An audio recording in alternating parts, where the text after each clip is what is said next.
autumn and the grey skies. Plants lit up in front by the early sun. Makes a very dramatic picture. But we're coming along here to have a look at a particular plant. This is a hardy bromeliad from Chile called Fascicularia bicolor,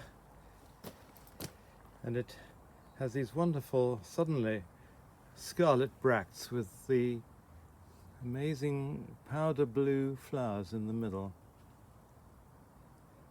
It's pretty hardy. My father-in-law grew it in the middle of Herefordshire, which is pretty cold.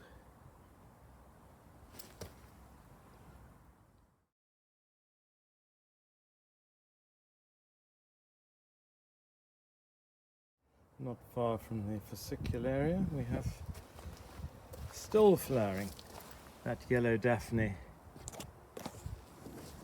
which used to be called Wikstroemia gemmata and is now Daphne gemmata. But it has these wonderful acid yellow leaves and the bright yellow flowers. And nestling behind it is the seed of the early peony Gambesidecii, which flowers in March.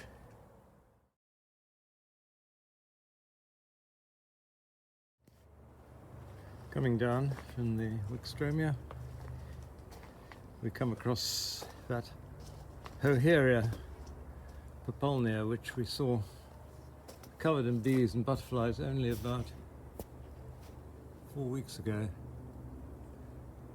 Now setting its seed with these rather attractive red seed heads.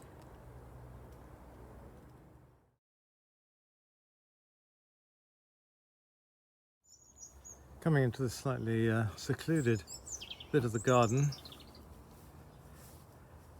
we just want to visit the bicoloured flowers of this pea-like shrub called Lespedeza Thunbergii, which is a Japanese variety with these two-toned coloured flowers. They tend to be purple otherwise, but it makes a nice arching shrub, not as filigree in its leaf as the involucrata we saw in another video.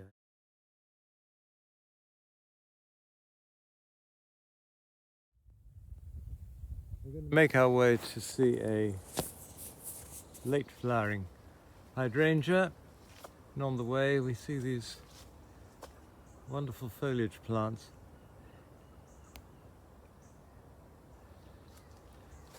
Behind the Wallichiana pine and the magnolia we see some nice orangey new growth on the laurel relative called Phoebe sheareri.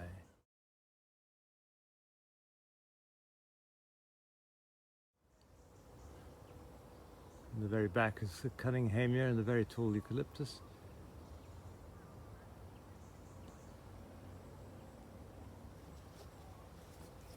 Let's just go and have a look at this hydrangea. So we make our way down in the gloaming to see this hydrangea, which is a very late flower with massive leaves. Hydrangea involucrata. The flowers are quite big too. I had it as a Japanese variety called Mihara kokonoe, but an expert in hydrangeas has told me that Mihara kokonoe has all fertile flowers in a bunch, and this has sterile double flowers around the edge. It makes rather a nice picture.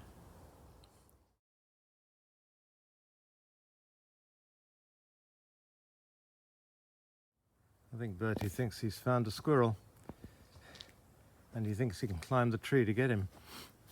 I think it's unlikely. Yeah, silly dog. You can't climb the tree, I'm afraid. Nope. No, you can't. Anyway, here's this beautiful Sorbus with its delicate leaves and its pale berries.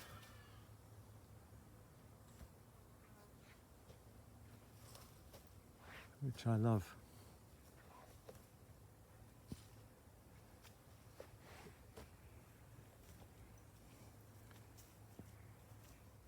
This is called Sorbus pseudovilmorinii.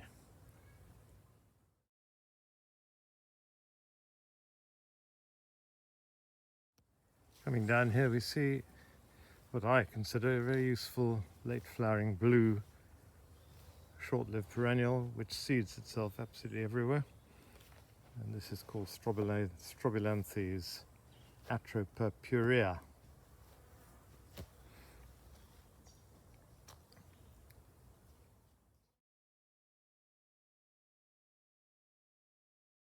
It's been flowering for several weeks now,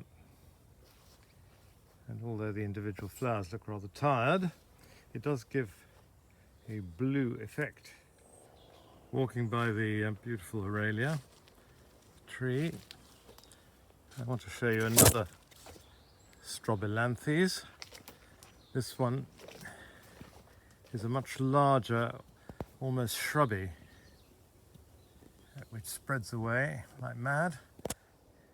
This particular specimen was collected by the great explorer Edward Needham, and I was given a piece of the plant he collected from that amazing magical garden at Hydrangea, which he created outside Truro.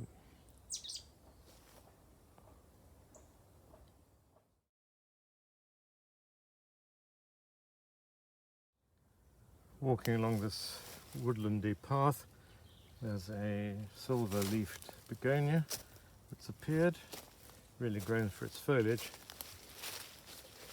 And through the leaves of the gordonia, we come across the rather jolly flowers of Begonia sutherlandi. I love the way my old Cornus controversa variegata dogwood takes on these pink hues in the white of the variegation in the leaves. Gives an added attraction as autumn approaches. And the acer next to it has decided definitely is autumn. Near the Cornus controversa is a very wide spreading shrub of the St. John's wort, which has been here many years. It's now grown to about 10 feet wide, but only about 2 feet tall. It's called Hypericum frondosum sunburst. And they're the sort of sunbursty type flowers in the middle. Not very big, but a distinct shape, and later flowering than most of the Hypericums.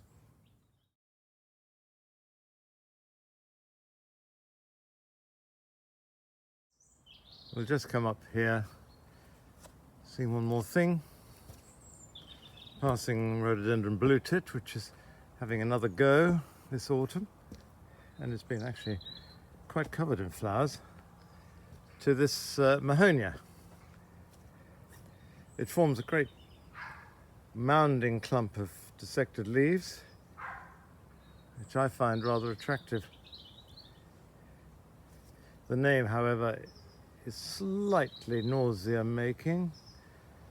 Mahonia soft caress.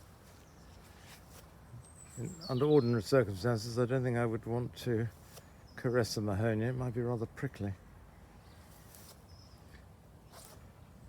But I think it's a very fine mounding foliage plant with these flowers which come out right at the end of September and into October.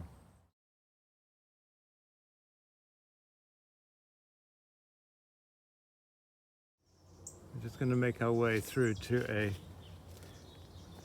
shrub which is less than beautiful, quite frankly, but it does have these extraordinary sausage-like beans.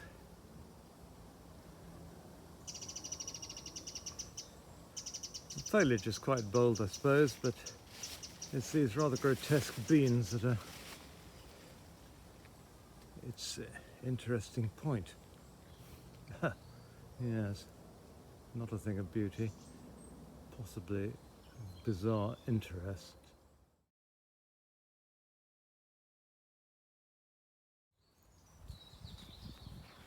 Oh, here we're coming up to the autumn border. Hasn't really got into full swing yet.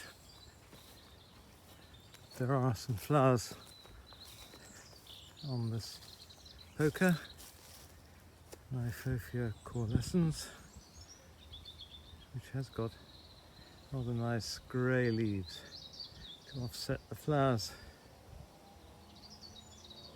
When it's older, it produces a stalk, a trunk, even more dramatic.